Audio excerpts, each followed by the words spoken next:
Hi there, this is Kate McCoy with another video. Today I'm going to talk about the role of Photoshop and how much of the role Photoshop plays in my business. I am a portrait photographer specializing in families, newborns. I do some professional headshots as well in Whitesboro, New York.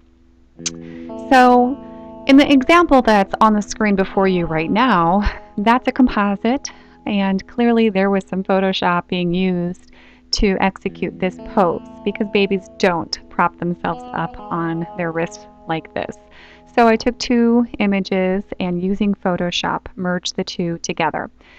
I will do about one composite in a newborn session and sometimes not even one because this is a difficult pose even with the parent's hands supporting the baby. Not every baby will cooperate with this. So if there is an image such as this that was a complicated pose involving a composite, it's about one per session that I normally do.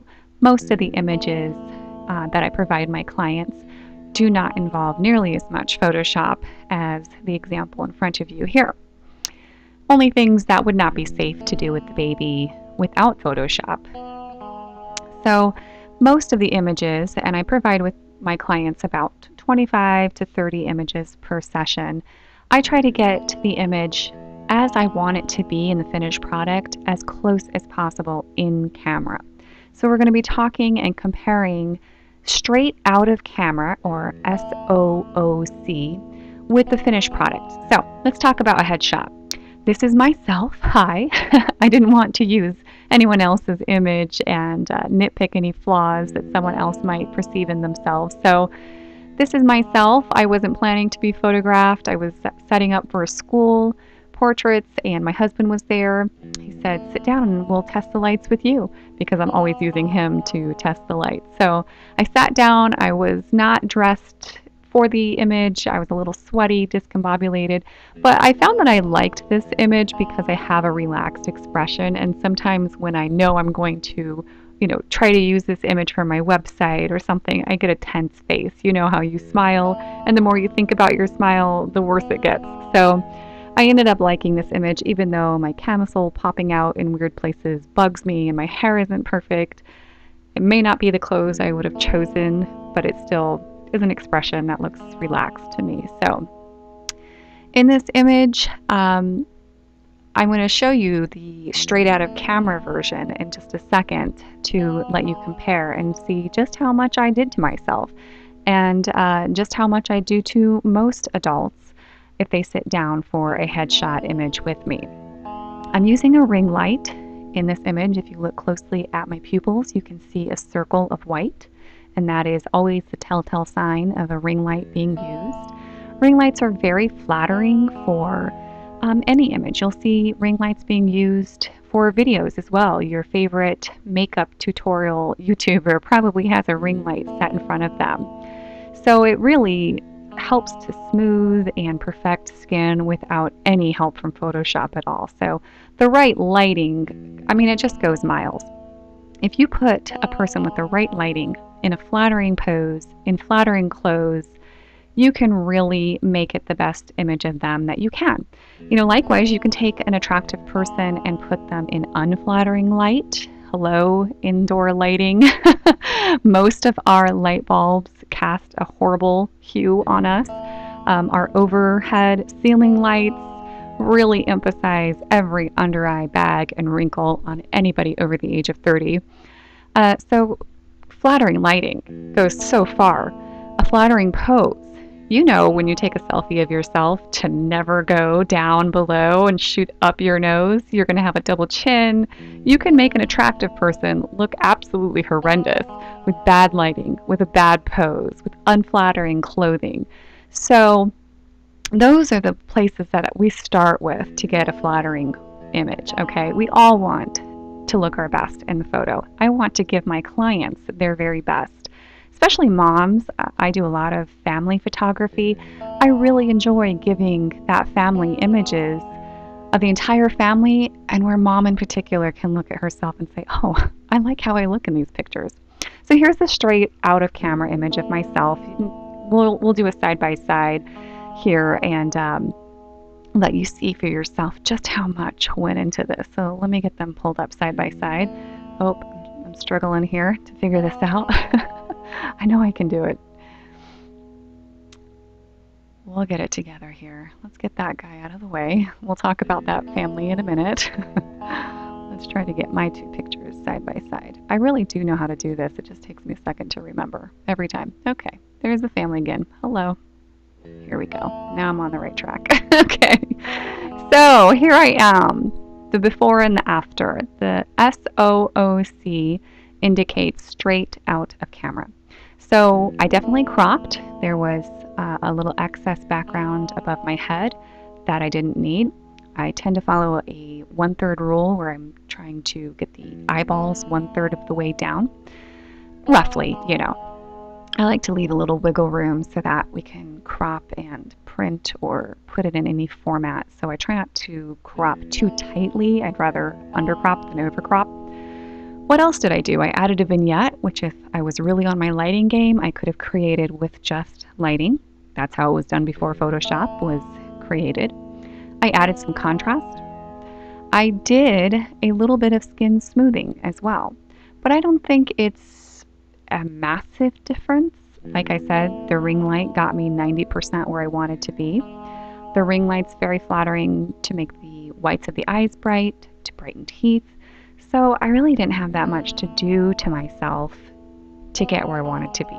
If I really wanted this image to be perfected, I could probably use the clone tool and take care of any flyaway hairs that you see. But since it's just for myself, I was fine with a little messiness. Messy hair is kind of my thing, so I left it. But this is pretty typical of what I do for headshots for adults. If I can get the lighting to do the heavy lifting for me, I'm absolutely going to do that, okay? I'm going to encourage good posture. I'm going to encourage my subject to tip their chin down just a wee bit, okay, to eliminate the double chin syndrome. I have a soft jaw myself, so I definitely employ that technique. So let's get rid of some of these things we've already looked at, and let's move on to a new example. Let's look at a newborn and how much of a role Photoshop will play in a newborn session. I tried to pick a very typical example. Okay, I did not go through and try to find an image that I really nailed it absolutely perfect in camera, and you would barely even see a difference between the finished product and the straight out of camera. What I'm showing you in the straight out of camera is very typical. I've got a baby with a little bit of baby acne. The baby's hands and feet are a little bit on the purple cool side, as newborns often are, with their circulation not being quite there yet. In this right hand upper corner, my background is not perfect, but it's mostly smooth, even though I have that not quite pulled over far enough on the right. The background blanket is mostly smooth.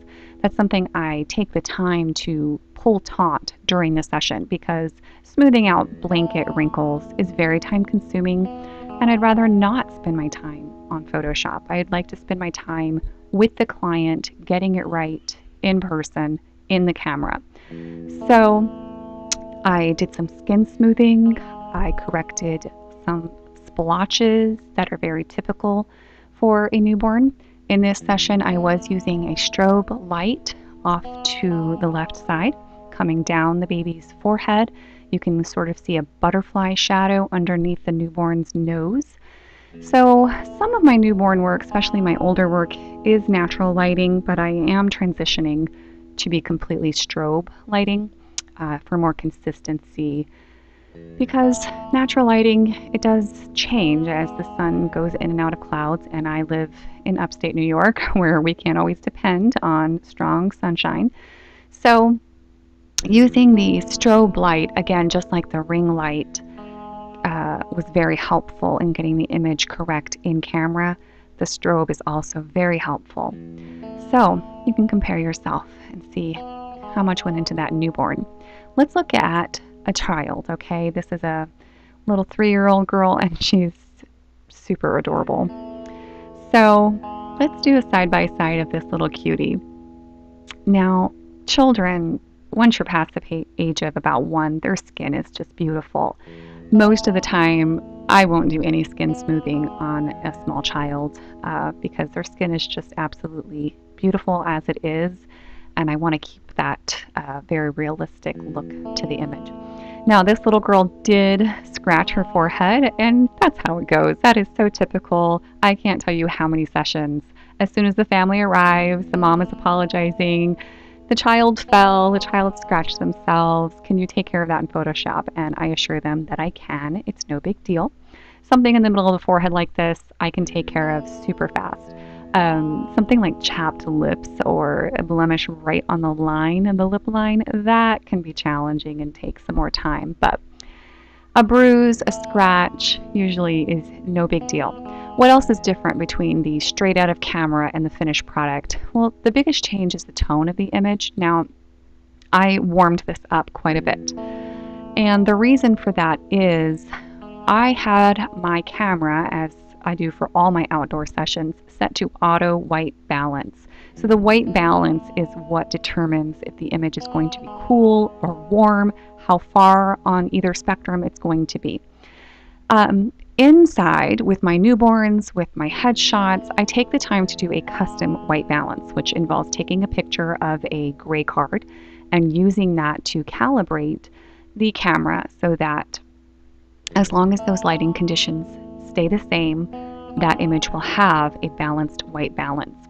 For outdoors, taking a custom white balance as we move around a park or a garden or an orchard, wherever we're having this session, would be very time consuming and cumbersome for me. And when I'm working with small children like this, I need to be able to just fire off those shots as soon as the child is smiling and cooperative, and I don't want to ever not get the shot because I was busy fiddling with my camera. I want to be at the ready. So I don't take the time to do a custom white balance for my outdoor sessions.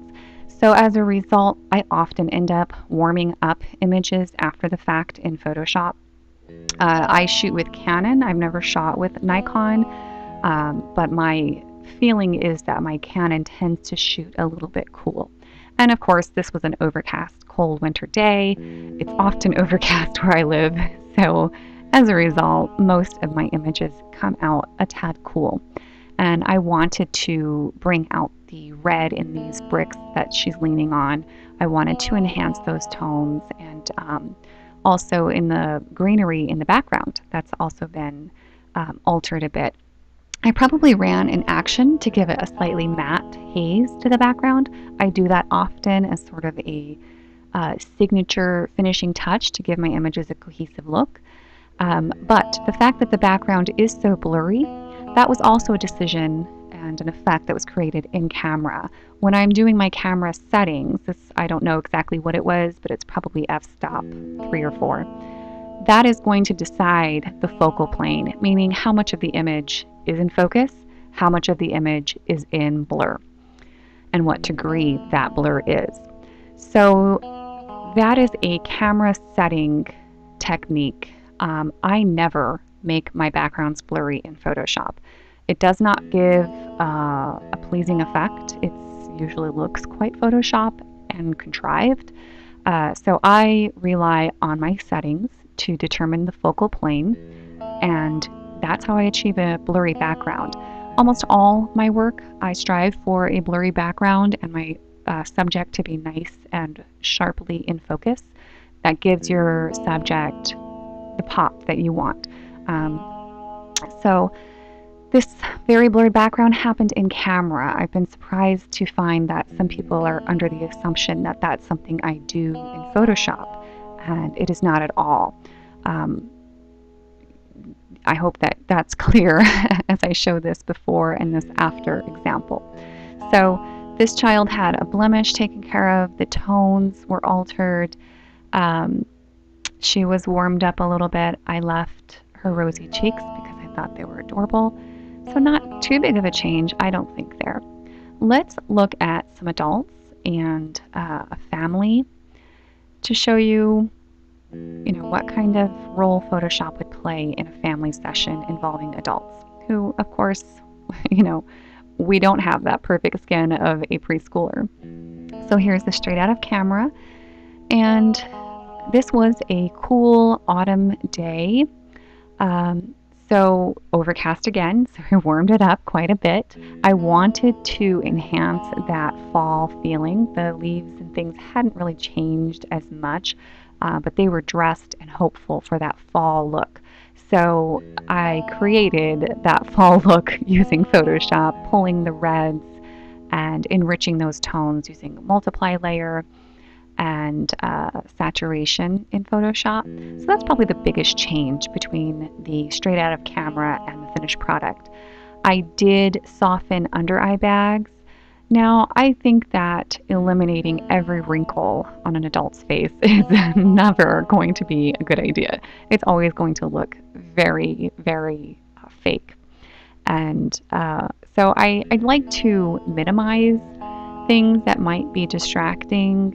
If a client has very yellow teeth, I love my coffee as much as the next adult, so I get that. I will try to tone it down. I won't give them perfectly white teeth because it'll look fake, but I will try to pull the yellows down a little bit just so that it's not distracting. When it reaches that point where it's no longer drawing my eye, that's when I stop. Okay, so adults usually get a little bit of skin smoothing, especially women, not so much men. I like a little bit of texture for men. Um, but the biggest change here was in the tones and warming that up. That was the biggest change. The little guy seated on mom's lap, I didn't do anything to him. He's just perfect as he is. So the last example is probably a more extreme Photoshop example that I can show you. This was towards the end of the session. So we've got mom and dad, grandma and grandpa, and 3 small children who at this point were over it. They were done. This was the last shot of the session. And so baby girl up front is not even looking at me. Little guy in dad's arms, he's not super cooperative either. So I really liked the trees in this. You can also see on the upper left-hand corner my flash. So here's the finished product. That flash has been replaced with leaves and the rest of the branch. And I took a different photo of baby girl and popped it in over her. Now that's a head swap, as I call it. It's not something I do in every image. It takes time, a lot of time, and it takes really being meticulous. So I don't do that most sessions, okay? It's really only if I have a shot that I like everybody else in, but one person, I wanted to pull in their face from a different image. Not something I do for every session. I avoid it as much as I can because I don't want to spend my life sitting at my desk photoshopping for hours. Again, with 30 images roughly in every gallery, if I did such an extreme Photoshop performance on every image, that would take up way too much time and really suck the joy out of photography. I really want to do the majority of my work with my camera and not at my computer. So we were happy with that with mom and dad and grandma and grandpa, and mom liked this image so much she wanted a version of it without the grandparents for her house, okay? So another pretty extreme Photoshop job here. Some people will be bothered by my using Photoshop as a verb, sorry. But I did cover up grandma and grandpa with leaves and trees and a blurred background there. So this is a pretty extreme example. I do not do this for every session. I really aim to get it just how I want it in camera. But it is a possibility when we need it. If I've got an image that's otherwise great, but there's a piece of trash in the background or something like that, it's a wonderful resource to have Photoshop to take care of those flaws in the image that would otherwise be a good solid image to give people. So I hope this helps and clarifies for you just how big of a role Photoshop really does play. I've come to realize that the expectation of how much of a role Photoshop plays in my finished product and reality can sometimes be quite different. The blurred background, as I spoke of before, that is something that happens in camera. I never do that in Photoshop. So another false expectation I've encountered is someone asking if I could Photoshop a different shirt on their child, and that's not something I can do. So taking the time to iron your clothes, to match, all those things, it really is important still, even with Photoshop at our disposal. So um, I know that we see people on magazines and on TV, and they look absolutely perfect. But I'm telling you, it is not realistic. I know that Photoshop can be used to really change a person's appearance, I mean, drastically. That's not what I'm after. I'm not a high fashion photographer. I'm not a celebrity photographer. As I zoom in really close on this lady, I can tell you, even when I'm up close in people's faces and you might be horrified at the thought, I can tell you honestly that I think every person has something beautiful about them, and the fact that they are genuine and real, even the laugh lines, I love it. And I hope that you can look at images of yourself and see something that you enjoy too. Comparison is a thief of joy. And with that pearl of wisdom from Mark Twain, I'm going to wrap this up. Thanks so much for watching.